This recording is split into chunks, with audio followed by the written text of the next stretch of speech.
Pour la première fois dans l'histoire du mouvement ouvrier en France, les travailleurs d'une entreprise se sont payés eux-mêmes.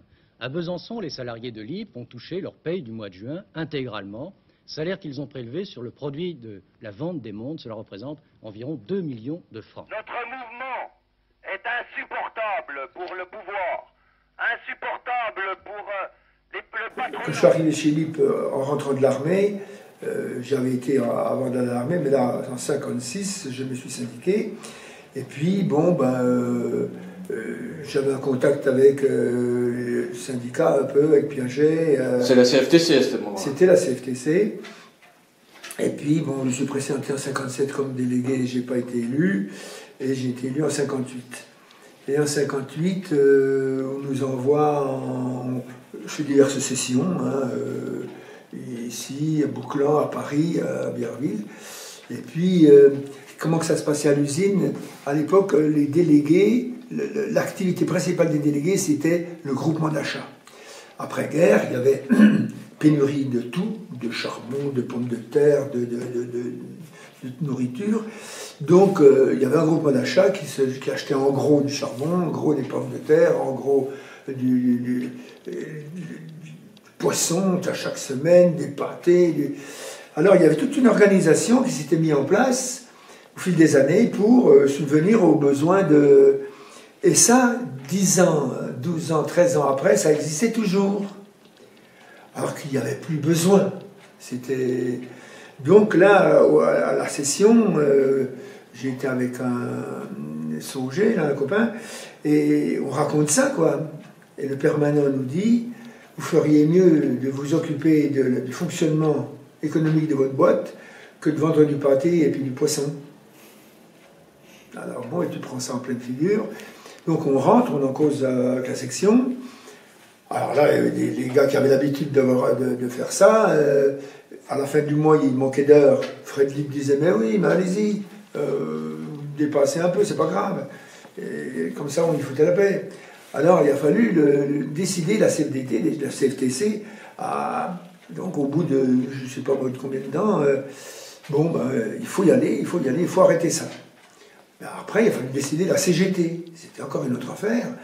Alors là, ça a été un peu aussi difficile. Mais je pense que la CGT, au point de vue de Besançon ou national,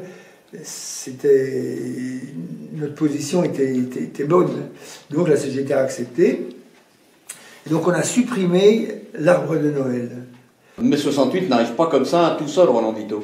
Voilà, c'était déjà l'aboutissement de 10-12 ans d'action.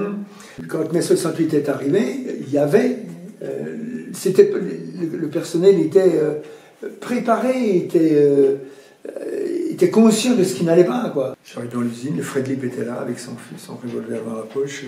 Allez, on va négocier. On a dit non, aujourd'hui c'est les ouvriers qui décident.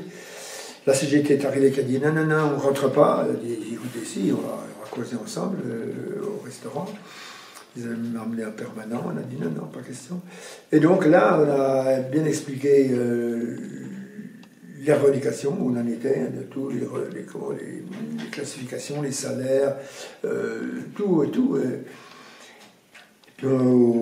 Et puis, après le deuxième volet, action, la grève, c'est fini, on ne rentre plus chez soi comme par le passé. On reste là, on organise les gardes, et puis on fait des commissions, une dizaine de commissions.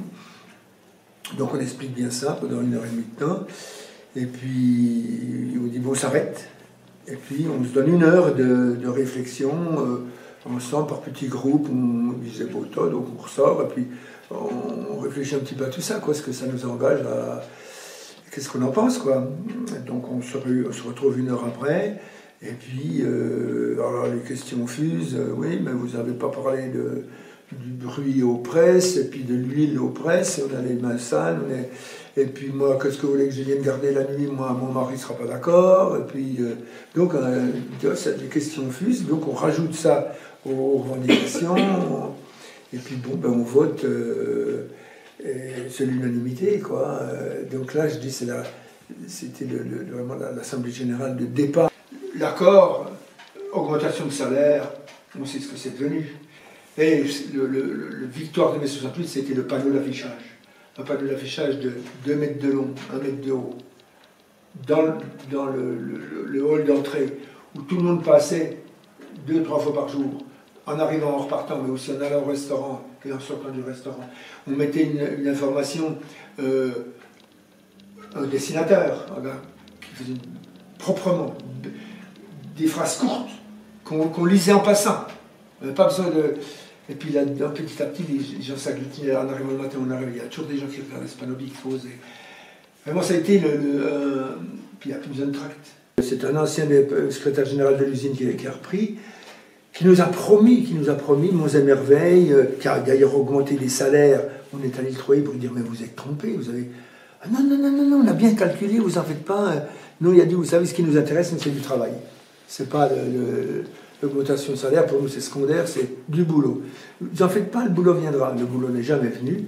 Et en février 1973, la CFDT sortait un mémorandum de X pages qui se terminait par la phrase suivante: Monsieur, Madame, qu'on avait envoyé ça aux députés, au président de la République, etc. Monsieur, Madame, vous ne serez pas étonnés si dans quelques semaines ou quelques mois, un grave conflit éclate à Besançon. Donc les gens en 73 étaient encore plus près qu'en 68, quoi. Aujourd'hui, dans beaucoup de conflits, y compris encore la CFDT, mais aussi la CGT, proposent comme solution que les salariés qui le veulent et qui le peuvent reprennent les entreprises, montent une scope. Est-ce qu'on peut dire que ça, c'est un peu héritier de ce que vous avez fait, vous, ici, à Lippe, à Besançon, à Palente? Ce travail qu'on a fait de fond au fil d'années a permis de faire Lippe. Alors, pour dire que, oui, il y a eu des expériences de fait. Nous, ce qui a permis, c'est que personne n'a été rejeté, parce que même dans le résultat du conflit de 1976, les gens non embauchés restaient là, restaient à Lippe. Finalement, si on peut dire en conclusion, ce que vous avez vécu, c'est un long processus dans le temps. Voilà, s'il n'y avait pas eu cette permanence CFDT qui nous a ouvert les yeux en 1958. En changeant le mode de fonctionnement du CE. Et puis l'enchaînement d'arrêter cette colonie de vacances, tout ça, de réorienter totalement les heures de délégation, revenir à la source, à leur destinée première. Eh ben, ça a été les points d'orgue pour la suite, quoi. Puis après, les étapes successives de la prise de conscience des gens. Je vois encore, j'ai rencontré à l'enterrement de la mère de délégué, la décunier, il y a 15 jours, un gars qui me dit: Roland, je te remercie. Merci de m'avoir syndiqué. Merci de m'avoir syndiqué. Il pleurait, le gars. Merci de m'avoir syndiqué. Si tu savais ce que ça m'a apporté. Et après, il a terminé comme formateur à l'AFPA, il a été conseiller général à Héricourt. Qu'est-ce que ça vous a apporté d'être en équipe d'ACO pour relire tout ce que vous avez vécu? La CFDT nous apportait, si tu veux, en gros, planification démocratique, autogestion, les salaires de 1 à 6, c'était la réduction de l'échelle des salaires. Oui. Le PSU nous apportait le pouvoir ouvrier, et puis la CO, le pluralisme. Je vois que vous portez une lippe. Ah, toujours, c'est une authentique. Et si moi je vous montre ça, qu'est-ce que vous en pensez? C'est beau, c'est très beau, mais c'est asiatique. Bon, moi je souhaite, pour l'emploi, je souhaite que ça marche, quoi, mais ça peut rien avoir avec nous, ça. Moi, ça me fait ni chaud ni froid, quoi.